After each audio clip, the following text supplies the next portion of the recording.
What's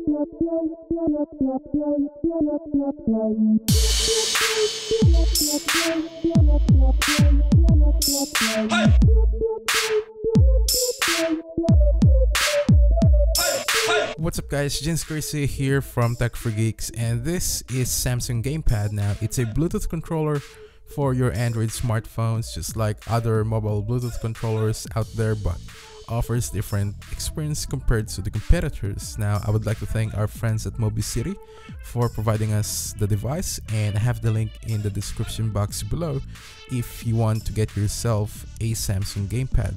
Now the Gamepad isn't actually new, if you didn't know. They've had a prototype back in March last year, but they didn't actually show this actual controller until IFA 2013, and that's the same event where they've unveiled the Galaxy Note 3.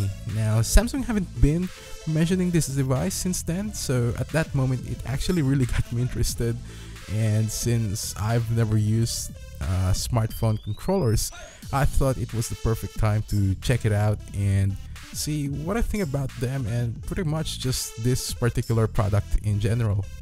Now this is Samsung's first mobile controller, and it's always nice to see OEMs to have their own products to compete with other brands. Now I actually quite like the looks of the Gamepad, the two-toned colors to match along with the color with the metal ring around the analog sticks and keypad, and it's very slim as well, so it would fit most pockets, and it's not noticeably heavy as well, and it's about the same weight as some smartphones, so bringing this in your travel should not be an issue.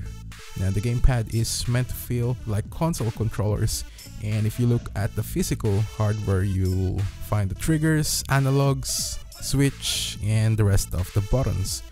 Personally, I like how it feels when you hold it. It's got a nice grip thanks to the rubberized bottom, and it's surprisingly comfortable. I can use it for an hour straight without my hands going numb, so it's very ergonomic if you ask me. Now the buttons felt just like PS3 or PS4 controllers, but the analogs are one of the worst I've used. Trust me, it's really bad, and it's not smooth as well, and it feels like it clogs inside the mechanism, which really affects the gaming experience.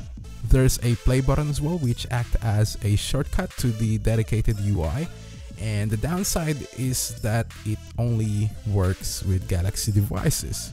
So if you have a Nexus 5 or HTC One, then it's not going to work. Now the play button can also be used to reject incoming calls, which by the way works on smartphones and all that, so that's fine.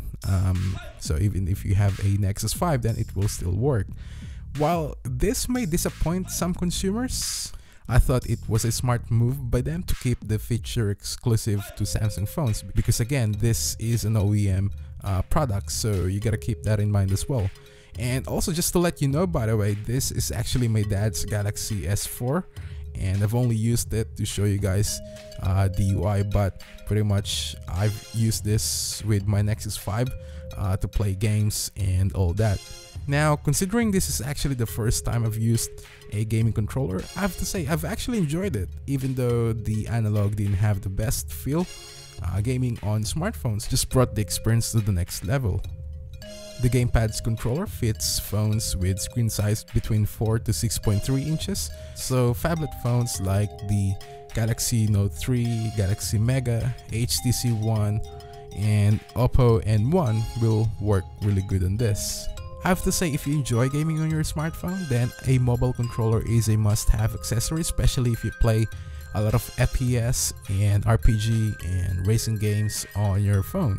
Now, one of the FPS games that are compatible with this is Modern Combat. Now, I was really disappointed with my experience with the controller because the left analog just don't work when you turn to the left, and that's not the only issue I've experienced. I've also had a problem with Need for Speed Most Wanted. Now, that's one of the compatible games as well, and none of the controls just work at all, and even though it worked with Asphalt 8, to me that just made me think whether this is something I would recommend or not. So I wasn't sure if it was because I was using a Nexus 5 because I don't think that should be an issue at all. So I don't know, I'm not quite sure. So if you've actually used this one on a Galaxy S4, just let me know in the comments below.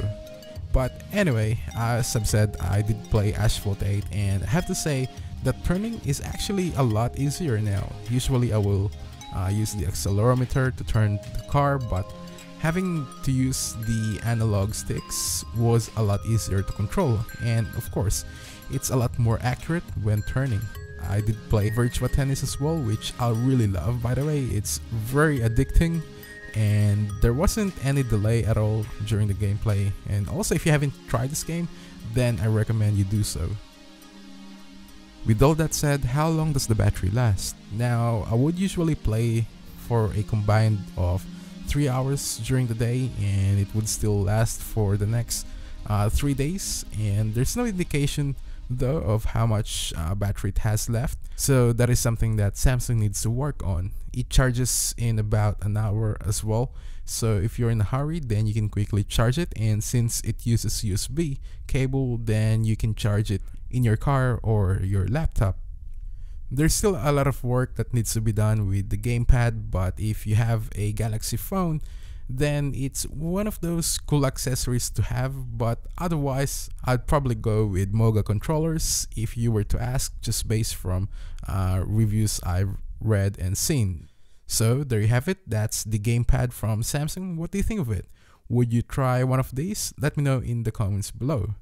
Thank you all for watching, and if you enjoyed this video, then make sure to give this video a like, and don't forget to subscribe for more awesome content. And by the way, I will actually be at the Galaxy S5 and all new HTC One launch in Sydney next week, so make sure you stay tuned for those. And as always, I'm Jins Garcia from Tech for Geeks, and I'll see you all in the next one.